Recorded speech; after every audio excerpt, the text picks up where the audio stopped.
Hello, I'm Richard Gisbert, and you're at The Listening Post. This week, Bangladesh erupts over a 40-year-old story, one that the media are struggling to tell even now. Kazakhstan, where the security services make house calls on news organizations, often to shut them down.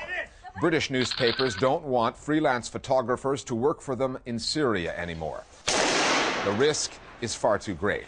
And the Harlem Shake rattles and rolls its way around the world. That's our web video of the week. There's a new dateline in the world of news, Shahbag Square in the heart of Dhaka, the capital of Bangladesh. For 3 weeks now, protesters have gathered there over a story that goes back to 1971 and the birth of the country. The demonstrators are demanding harsher prison sentences for those guilty of war crimes during that period. Bangladesh has struggled with polarized politics ever since its creation, and the media there mirror societal divisions. News outlets are on opposite sides of the debate over the war tribunal. The editor of one major newspaper is holed up in his office, refusing to come out for fear of being attacked by demonstrators or arrested by the police. The new media component in this story consists of an opinionated band of bloggers working either side of the political divide. Our starting point this week is Shahbag Square and the ghosts of 1971.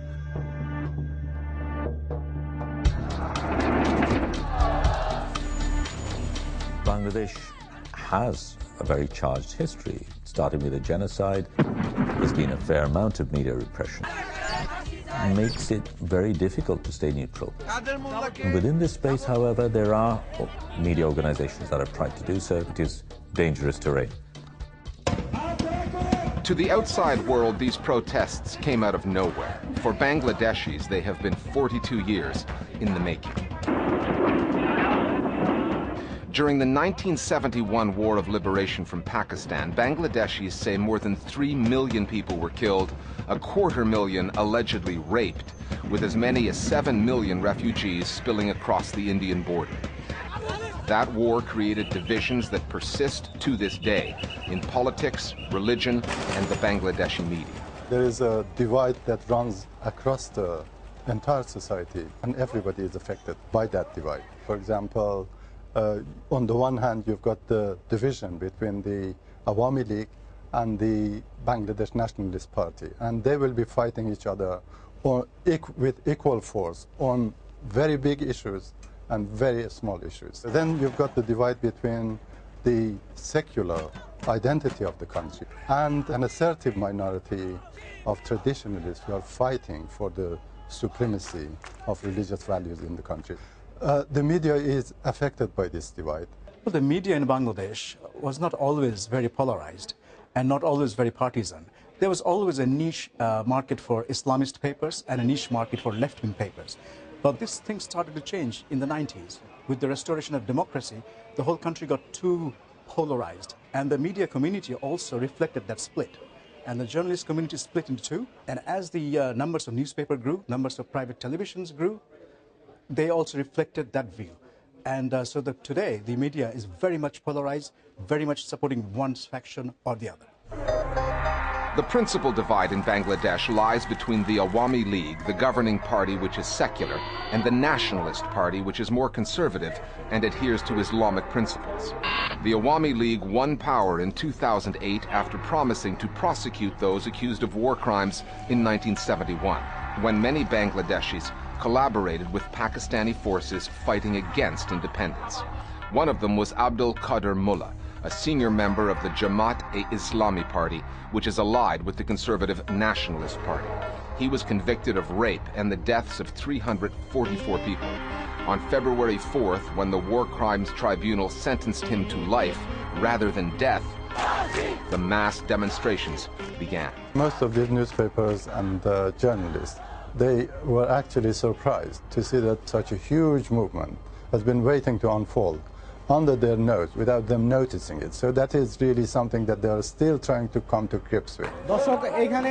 And until they find how to really handle that, we are not going to get any thorough analytical approach to what is happening. I think at the moment everybody is trying to either distance themselves from this movement or try to connect themselves to. So, I mean, that level of, kind of nuanced, neutral journalism, analytical kind of, questioning is still yet to come. For me, what's interesting isn't so much what Bangladeshi media has or has not done. I think they've done a massive job. International media has escaped it altogether. This amazing movement that's taken place in Bangladesh has hardly been reported at all. One newspaper that has become part of this story is Amar Desh, a conservative paper aligned with the Nationalist Party and against the Awami League government. It always had a partisan bent, but became more ideologically driven in 2008 when Mahmudur Rahman, a political operative, was given the editor's job. The paper has been critical of the War Crimes Tribunal and the Shabag Square movement. Rahman is the editor who refuses to leave his office, he says, because he fears being arrested or attacked. The paper has become much less of a newspaper and more of a campaigning organ against the Awami League. Amar Desh has been instrumental in propagating one line that the bloggers who organize Shabag protests are all atheists and they're writing anti-Islam, anti-Muhammad stuff on their blogs. And as a result, these prints have gone around madrasas and mosques and whipped up a lot of sentiment about this anti-Islam atheism that they see is coming from Shabag. So the anti-Shabag movement got a kind of a lift with this atheism, anti-Islam line, which they think that Amar Desh has been instrumental in propagating. The really editor of this newspaper, Mahmudur Rahman, I mean, he is just the kind of person who, likes to talk about issues that other people don't talk about. And he, in the past, because he was speaking about, corruption in the country, which is, again, a taboo for many journalists, he was detained and he was tortured. So he is that sort of a person. I mean, sometimes he just goes further in order to push the barriers of what he considers to be freedom of expression. According to the government, journalists like Mahmudur Rahman are going too far. The country's information minister said many of the owners and journalists of these dailies were instigators of genocide committed during the Liberation War in 1971. And he said the government is considering taking legal action. The war crimes trials and the Shabag Square protests have added up to a tumultuous time in Bangladesh. This is a country just 4 years removed from a caretaker, military-backed government. The kinds of debates being conducted in the media today, however extreme some of the positions may be, are welcomed by those who remember the way things used to be. Bangladeshi media has done remarkably well. Given that every government has been suppressive, repressive, I think the media has been quite resilient, particularly when we had a military-backed government. Media had very, very little freedom. I think in relative terms, it's beginning to expand, it's beginning to take on a more responsible role. It's about time the government also recognized that the media had a role to play and it must be allowed to play that role. Our Global Village Voices now on the coverage of the story in Bangladesh. Every media outlet is identified by their political leanings and they act as a mouthpiece for the chosen party. This means that accurate information is actually really difficult to obtain. Most current private newspapers, channels, including state TV, are owned and run by pro-regime people. Bangladesh politics have huge impact on country's media. The government, they are using the media as a tool to serve their own purpose. The media, they can play a role to resolve the present political conflict, but unfortunately, due to the impact of Bangladesh politics on media, they are simply spreading hatred, producing one-sided news, accusing a party of fundamentalism and extremism. Online media has played a very positive role regarding both the ICT and the Shabag protests. We have been making constant use of Twitter to let the world know what's happening at Shabag round the clock and what this movement stands for. Nonetheless, I would like to still take the opportunity to appeal to the Western media to grant the coverage that a movement like Shabag deserves. We're always on the lookout for new faces for the program. If you'd like to share your thoughts on the news media as one of our Global Village Voices, just get in touch with us on Facebook or send us a tweet. Our Twitter handle is @AJListeningPost. And don't forget, our free video podcast, it's on iTunes. Just go looking for The Listening Post, Al Jazeera English, and you'll find us there. Time now for Listening Post News Bites. The name of French photographer Olivier Voisin is the latest to be added to the list of journalists killed in Syria. The French Foreign Ministry announced February 24th that Voisin died while undergoing treatment in Turkey for shrapnel wounds he sustained while covering the war in the province of Idlib. Voisin's death came just days after The Guardian, The Times, and several other British newspapers revealed that they are no longer accepting unsolicited photographs from freelancers working in Syria. The risks to the photographers, they say, are just too great. Reporters Without Borders puts the total number of journalists killed in Syria at 23. That's not including another 55 citizen journalists who have lost their lives since the uprising began nearly 2 years ago. There's still no word from the authorities in Israel on the detention of Mohammed Sabaneh, a Palestinian cartoonist arrested February 16th. Sabaneh's wife says he was on his way back from Jordan to his home on the West Bank when Sabaneh called her saying he'd been arrested. The next day, she says she was told that he was being held at the Jalame detention center north of Tel Aviv. An article in the Palestinian newspaper where Sabaneh's cartoons are published, Al Hayat Al Jadida, said that he is under investigation for providing services to, quote, hostile organizations, unquote, although the identity of those organizations remains unknown.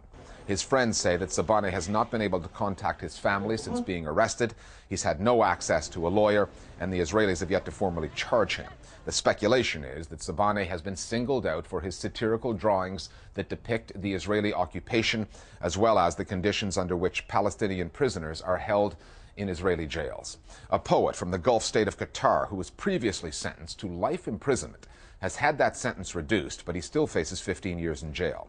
Last November, a court ruled that poems by Muhammad Rashid al-Ajami, who writes under the pen name Muhammad ibn al-Dib, were insulting to Qatar's emir and an incitement to overthrow the government. In Qatar, that's an offense that carries a life sentence. Al-Ajami has never denied that he wrote the poem, entitled Tunisian Jasmine, that criticizes governments across the Gulf for ignoring calls for reform after the Arab Spring. A recital of that poem was uploaded onto YouTube. Cutting Al-Ajami's sentence to 15 years did not impress the Twitter sphere. Bayan, a Gulf politics specialist based in Paris, tweeted, "Hope they aren't expecting a bravo for this." And a Dubai-based blogger asked Qatar's Minister of State for Foreign Affairs how it hosts Al Jazeera, champions freedom of speech, and still jailed a poet. The story has a way to go, apparently. After the appeal court reduced the sentence, Qatar's Attorney General said he would prefer the life term reinstated, while Al-Ajami's lawyers say they're confident that the poet will eventually be pardoned. We'll keep you posted. In economic terms, the Central Asian country of Kazakhstan is far better off than its ex-Soviet neighbors. It's rich with abundant oil and natural resources, and the government, led by President Nursultan Nazarbayev, knows how it wants the country to be perceived as a fast-developing nation with a bright future. The other side of the story, not told on state-owned television, is a repressive political system, a poor human rights record, and a crackdown on the media that is intensifying. The news outlets targeted by the government had key roles in covering the 2011 demonstrations involving oil workers in the western city of Zhanaozen. Since those riots, many private media outlets have become identified with opposition figures who the government contends are enemies of the state. Al Jazeera correspondent Robin Forrest J. Walker now from Almaty on the battle over the media space in Kazakhstan. In Kazakhstan, raids on news outlets are a common occurrence. A day before the February raid on Respublika newspaper's office in the city of Almaty, I got a tip-off. So were we going to film them coming in? So our cameras were rolling when the security services knocked. Respublika was shut down by the government on charges of extremism back in December 2012. The paper, however, has continued publishing. Несмотря на установленный судебным актом запрет 25 января текущего года, за номером 1 вышла газета «Репаблик». The paper's name was changed. The masthead now reads Republic, and its weekly print run is under 100 copies. The rest of the news operation is online. Respublika isn't the only news outlet that's circumventing a government ban using legal loopholes and an internet connection. The government issued a ban on 2 newspapers, Respublika and Vzglad, the TV station K+, and many websites, about 40 media outlets in total. If it weren't for the internet and the availability of software that we can use to overcome state blockades, we'd be behind the Iron Curtain like in Soviet times. There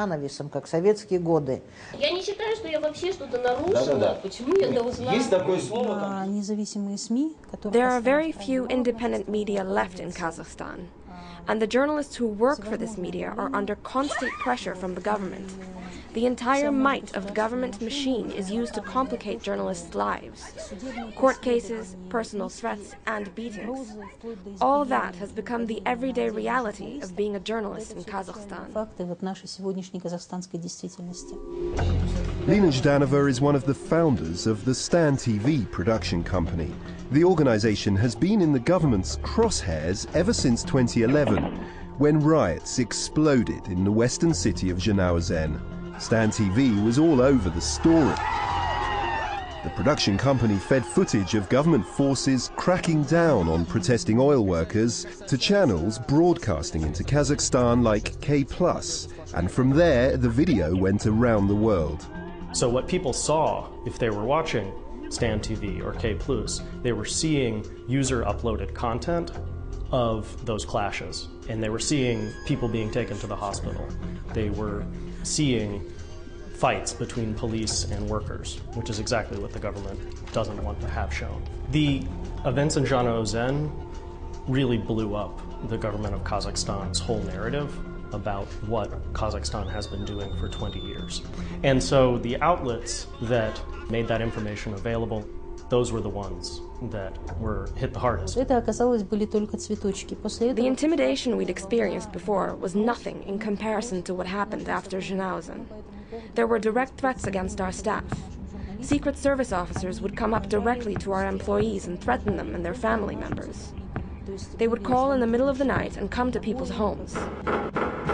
Their strategy was first to imprison opposition politicians who were supporting strikers, and then to connect opposition media to opposition party who supported strikers, and to close them down for political extremism. Since Kazakhstan gained independence from the Soviet Union 22 years ago, it's had one president, Nursultan Nazarbayev. In 2010, he was formally named Leader of the Nation by an act of parliament. A year later, in the 2011 elections, the Kazakh Electoral Commission announced that the president had been re-elected with a percentage evocative of Soviet-era elections, 95.5%.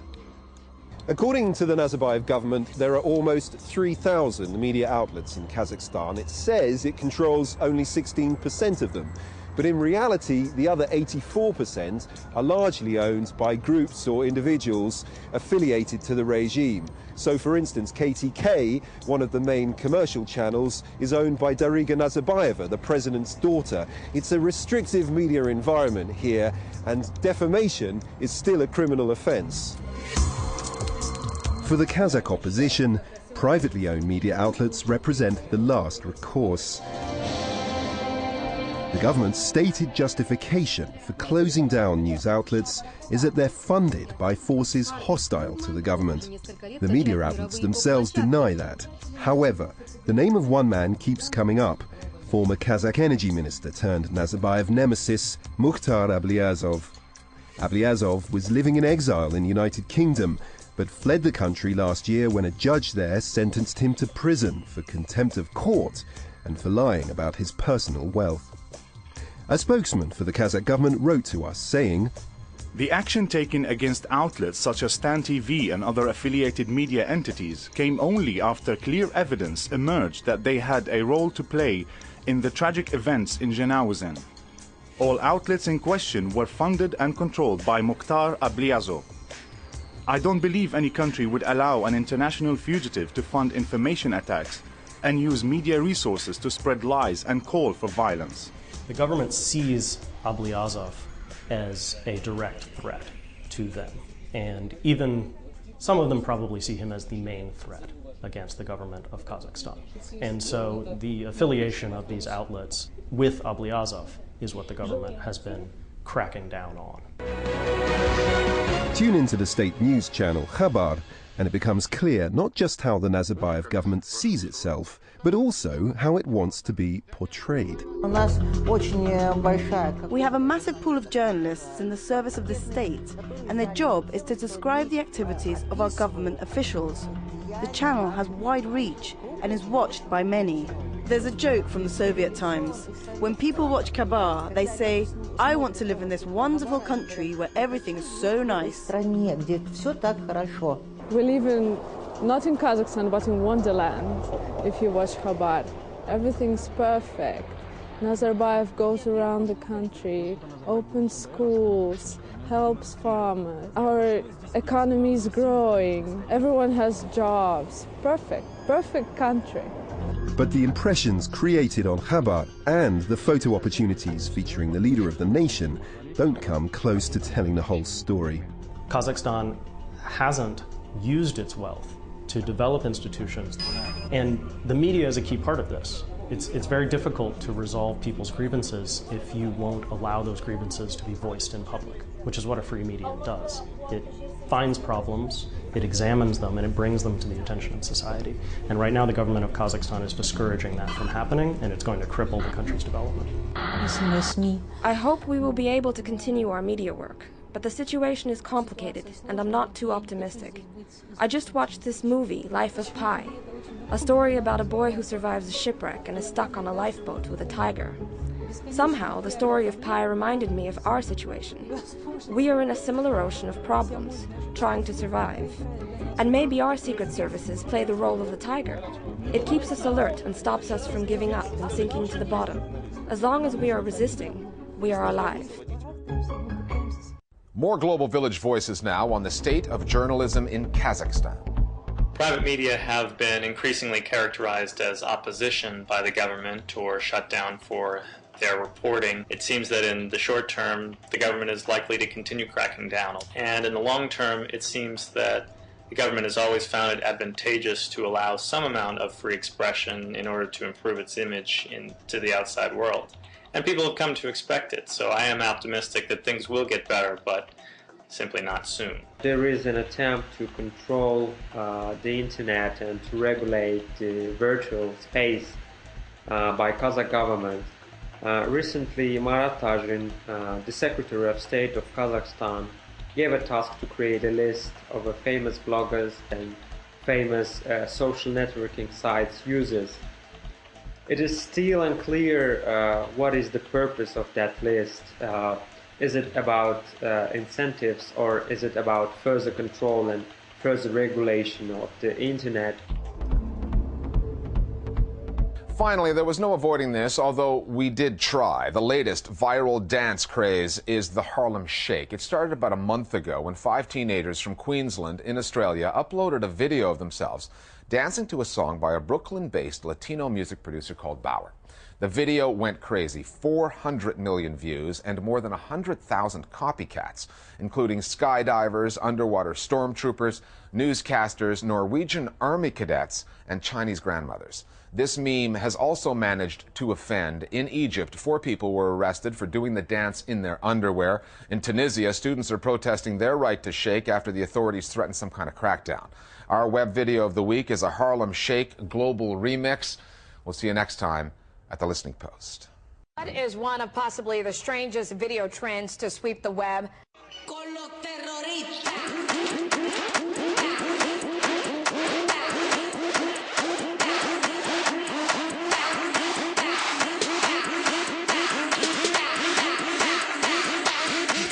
Harlem Shake.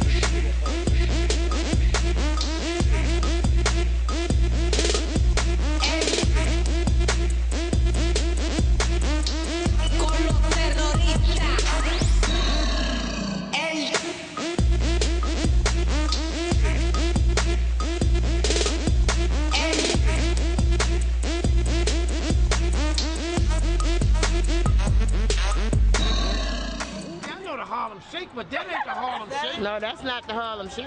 That's not the Shake, B. Oh, no good. You gotta be really on beat when you're doing this.